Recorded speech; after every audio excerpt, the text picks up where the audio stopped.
All right, fam bam, here we are. As I said at the end of that very last video that you guys saw here over the last couple weeks, we're going to hold the current look of the layout for the next video. And here we are. And as you guys can see, this entire back end of the section has had a complete makeover. From that back area carpet corner to this corner, this kind of center area here, a full makeover. Before I get to blabbing on, I'm going to go back in time just a little bit and show you guys what this area looked like as I was building it, and that kind of construction scene. Here we go.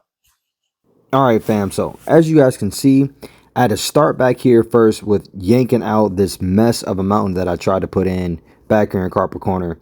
It was a hot mess and I couldn't stand it, so that absolutely had to go. You guys can see the underbelly of what I had there. I wanted to change that angle of attack and the slope of all that, and that's what I did. As you guys can also see, I have some cardboard forms that are kind of down to kind of help give me a guide for what I wanted to do. And obviously in a second, you're going to see exactly how that kind of shaped out. But that was the plan there. Me and the wife, we homeschool now, and a lot of this cardboard came from that. And I thought it would come in handy. It turns out that I was right. And as you guys can see here, this is kind of what that entire area looks like now that it's been redone with new lattice, with the cardboard forms in there for support and whatnot. Now looking here through this area, just give you guys a quick look at this area prior to me starting the lattice work up and down this entire backside of this stretch leading up towards that creek marsh area.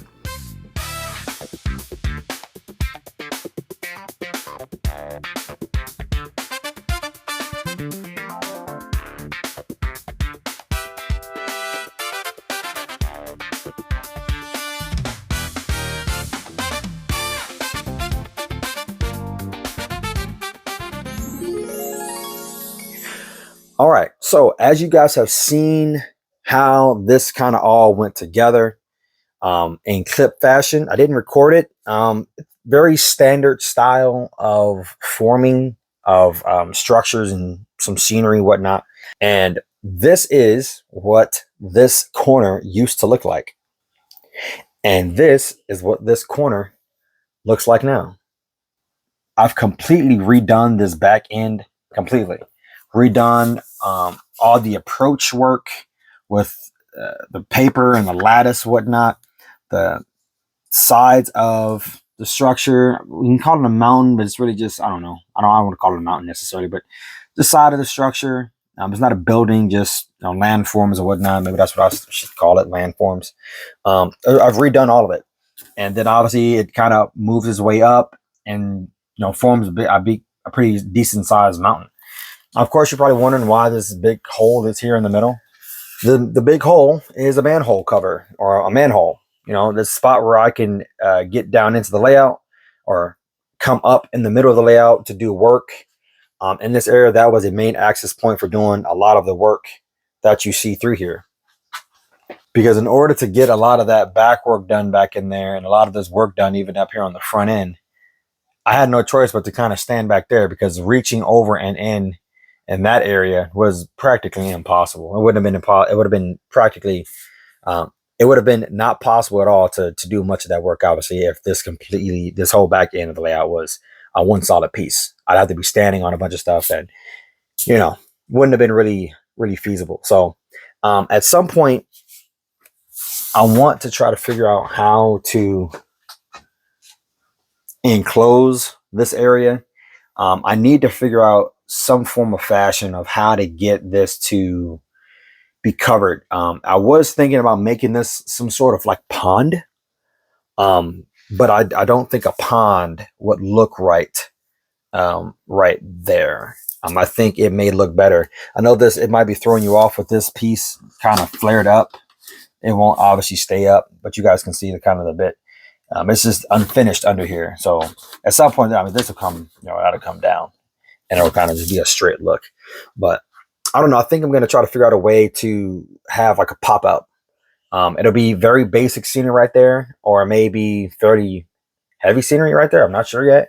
But at some point, I'm going to try to figure out how to enclose that so that so that it's not a hole. I mean, I could add a bunch of trees in and stuff right in this area, but I don't want to make it look faux look or shadowy or just like intentionally trying to hide something.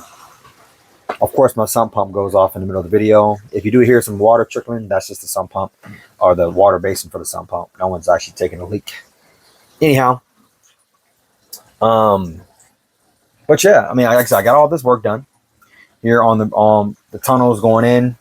This is not really a tunnel portal. It's kind of a makeshift tunnel portal because all the tunnel portals that are actively available for purchase online are not wide enough for this section. The track centers here are about 3 inches, 3.5 inches, and no bridge that I know of is wide enough to encompass track that is that wide apart. So I just used some foam. This was my first take at it. I might redo that. I know it needs some touch up because some glue got on and whatnot, but I may touch it up. I might replace that altogether and try to figure out a way to get a regular portal on there, or try to manufacture something. May have to buy a portal like that and just break it, try to cut it right down the middle. But these things are finicky, man. These I think it's made out of plaster. Super finicky. It breaks very, very easily. Nonetheless, I did get all that done. Coming down the bank, obviously the backdrop is in. I'm at some. I don't know if I'm going to change that out anymore. I was thinking about it for a long time. I'm kind of on the fence. I don't know what I'm going to do with the backdrop. So please, I'm always open to suggestions and ideas. So please do not hesitate to shoot your ideas and suggestions my way. Moving on though, I am in the process of implanting signals again on the layout, especially now that I'm getting more scenery done. At some point, signals have to go in, or it's gonna be impossible to really put them in without ripping up a bunch of stuff. These are the Atlas signals. They are this is the bidirectional signal. Just kind of have it off to the side right now, out of the way.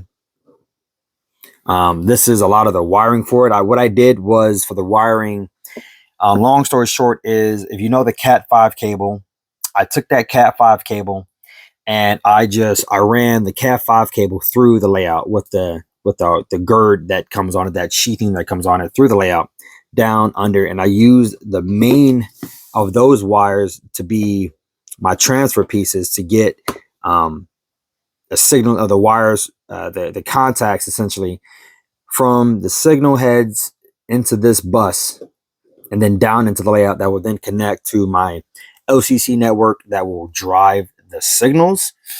And at some point, I mean, I started experimenting a little bit with these Diccom design crossing bungalow or signal bungalow.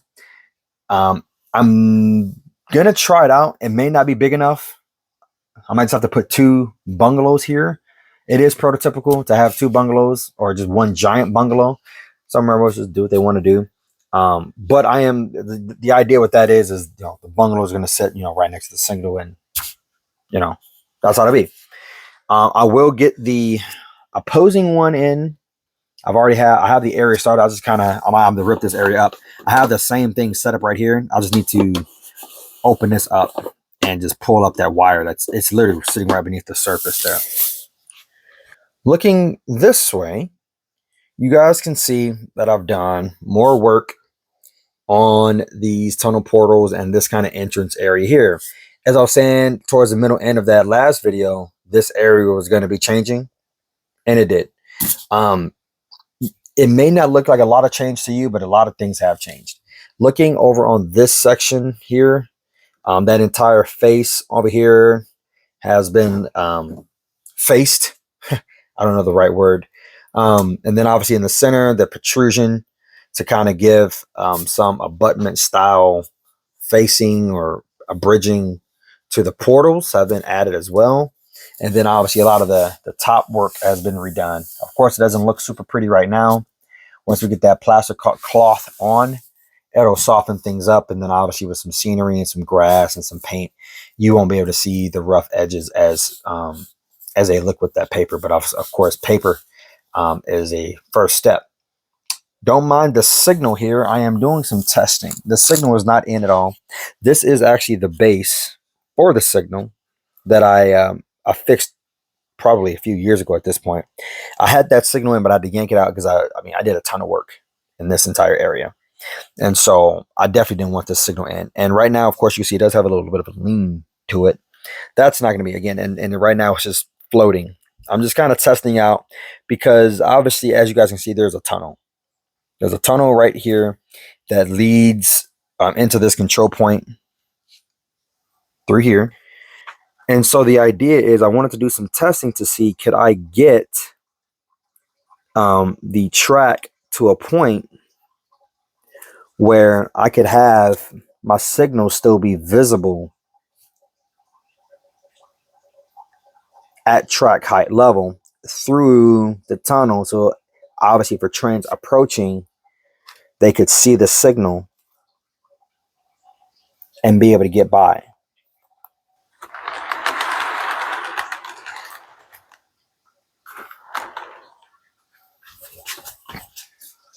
And now, as you can see there, all the cars do clear the signal. They're not hitting it. They clear under. The racks have about an inch and a half. The stacks are a little tighter at about maybe in between 1/2 and 3/4 inches, but that's plenty. It may not be prototypical as far as height goes, but as long as the stacks clear, I believe the stacks and racks are definitely the highest cars on my layout. I don't think there's a car already higher than a stack. So yeah, here you can definitely see the difference in height between the stack and the rack. So I would say, yeah, that's about 1/2 inch. And there you got about a 4 inch.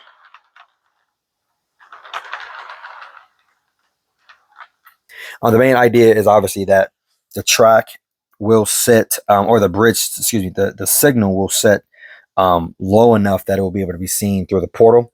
So the idea here is obviously right now it's kind of floating, but the good thing is this joint where the signal is going to go, it is right on the crossing circuit. That's not crossing circuit, but the junction for the track, the circuit that breaks.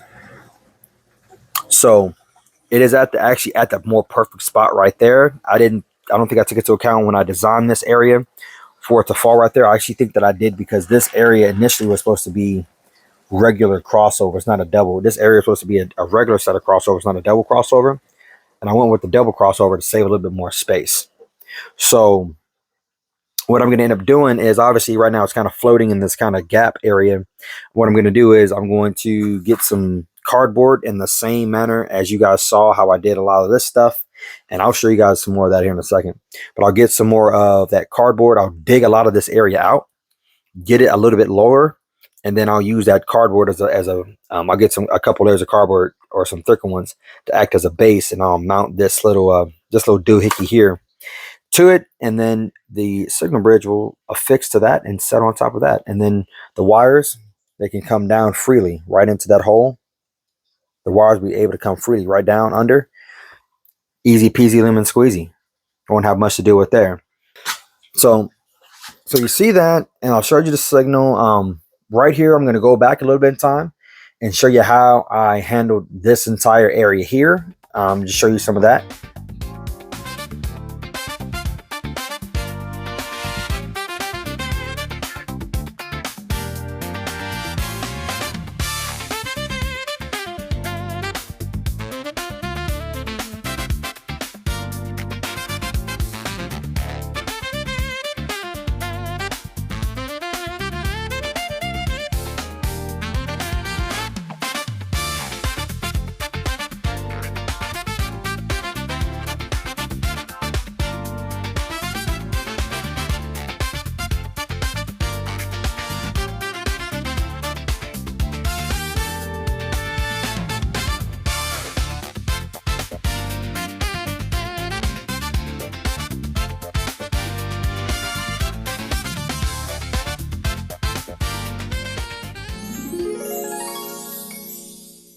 And now you see how I've redone this area. So, as you're looking through, trains will kind of be blocked a little bit more by the protrusion of that kind of point face that comes down there. I may do something like stone or concrete. I might try to model this as concrete, actually, like a stone abutment. I don't know. Again, I'm probably using the wrong terminology, so please forgive me. But again, I wanted to give some separation and some a different change in the eye level to it, so that it had more of an interesting look to it. I was going to connect these 2 points between here and here, but I didn't want to take these bridges out. I really like how these bridges look, especially now with how it all is going on now, and I didn't want to rip it out. Over time, this may change. The Lord may inspire me to go a different direction with it, but for now, I'm pretty satisfied with it. All right, so coming now to this end, this is the opposite end of that end there. The exact opposite end. So I've done some work here as well. As you guys can see, a lot of the same feel. And matter of fact, before I even explain it all, here's how I did this.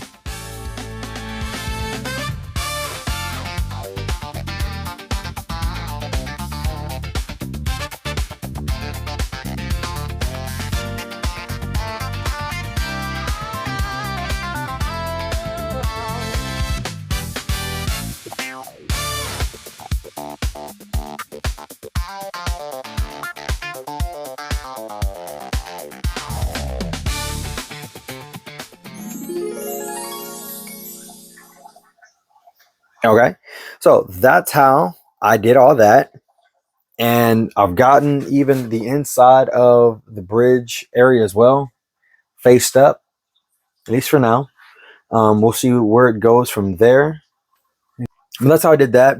Again, a lot of the same inspiration as the other side there. Not much to talk about. That's just what I did. Coming in here to the center, I got some engines and some consoles staged here. Excuse me, I had all 10 of these engines, not in one consist, but in 2 separate consists running. This one was running great until I had the Ferramix go down on me, and then the 5632 had a lighting issue that I sent back to get looked at. And so I just kind of had this set shelved until I've gotten around to reprogramming these 2 engines to run in that consist together again. And then these 5 were running good. And then I tried to run the back 2 guys there as a tandem DP, and it was running good until I started having some derailments. And I know it wasn't track. So then I started paying attention to the slack, and I saw that these motors, this consist was, the head end was not pulling as hard as the back end. The back end was pushing harder than the head end was pulling, and it was causing some weird slack issues. So I had to scrap that, put that to the back burner for now, and I need to get to that and take a look at the speed matching, because initially it was running good when it was a 5-unit consist on the head end, and I may just have to stick with that. But with it all split up, with them split up at least, it wasn't running the greatest. Very similar on this back end. Just redid a lot of, not redid, but I just kind of faced up the face of the portals a little bit better.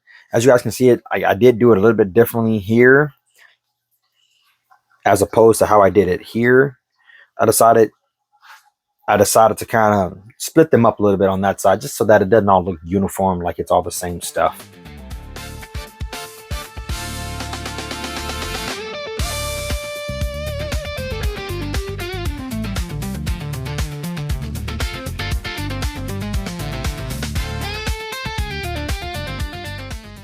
All right, fam bam. So moving on to another area that I've made more progress in. I think I showed you the beginning stages of it in the last video. Even if I didn't, take a look at the transformation here.